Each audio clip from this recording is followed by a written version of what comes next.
वाराणसी में reflection leisure and wellness centre द्वारा cosmetic gynae पर रविवार को सिगरा स्थित एक होटल में वर्कशॉप का आयोजन किया गया।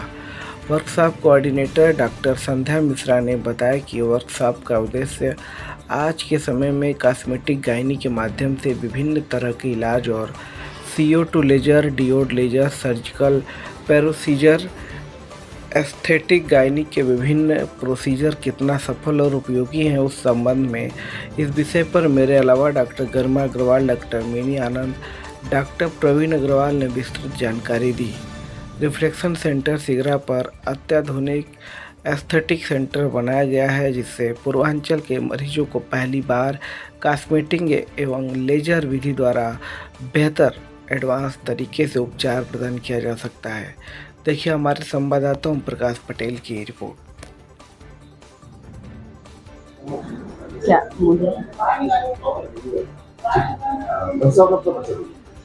मैं डॉक्टर संध्या मिश्रा, मैं बेसिकली गायनी हूँ, बट धीरे धीरे मैंने गायनी के में और एडवांस टेक्नोलॉजीज़ को ऐड किया और उसमें मैंने पहले IVF शुरू किया, फिर कॉस्मेटिक गायनी किया जिसमें एक नई मशीन CO2 लेज़र एल्मा का लिया था।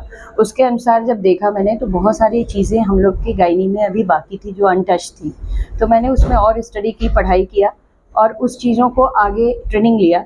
तो ये सारी चीज़ें जब देखा तो कॉस्मेटिक गायनी एक बहुत इमर्जिंग पार्ट हुआ। तो IVF के साथ साथ ही मैंने फिर कॉस्मेटिक गायनी की तरफ भी मूव किया और कॉस्मेटिक गायनी में बेसिकली शुरुआत मैंने इनकॉन्टिनेंस जो बहुत कॉमन काज है, यूरिनरी इनकॉन्टिनेंस, वो कॉस्मेटिक में ना होके वो ट्रीटमेंट पार्ट था। शुरुआत मैंने पहले उससे किया।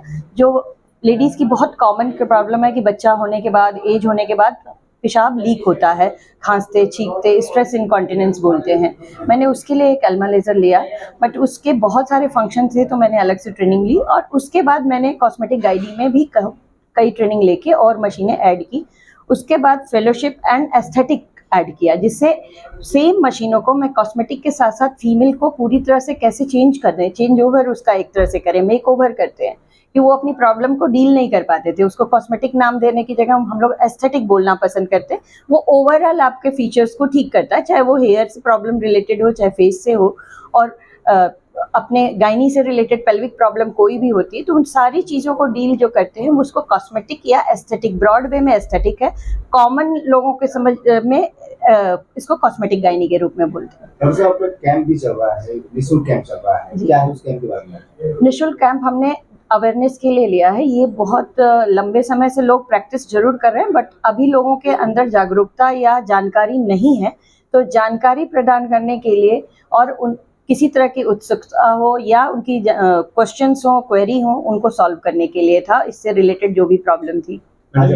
वर्तमान समय में आज देखा जा रहा है तो कई लोग सके बाल जा रहे हैं, लड़कियां पेमेंट नहीं हो रही, तो वही देखिए सबसे मेन प्रॉब्लम लाइफस्टाइल प्रॉब्लम है। ज़्यादातर लोग जो है भाग दौड़ की ज़िंदगी जीने में लगे हुए हैं, अपने ऊपर ध्यान नहीं दे रहे हैं और कुछ चीज़ें लाइफस्टाइल में सबसे इम्पोर्टेंट हो गया ये मोबाइल या इलेक्ट्रोमैग्नेटिक वेव्स जो चारों तरफ घूमती हैं, जो सबसे ज़्यादा लड़कियां या लड़के यूज़ कर रहे हैं। मैं लड़कियों की ही नहीं, लड़कों की भी बात कर रही हूँ। मैं इनफर्टिलिटी एक्सपर्ट हूँ, IVF एक्सपर्ट हूँ।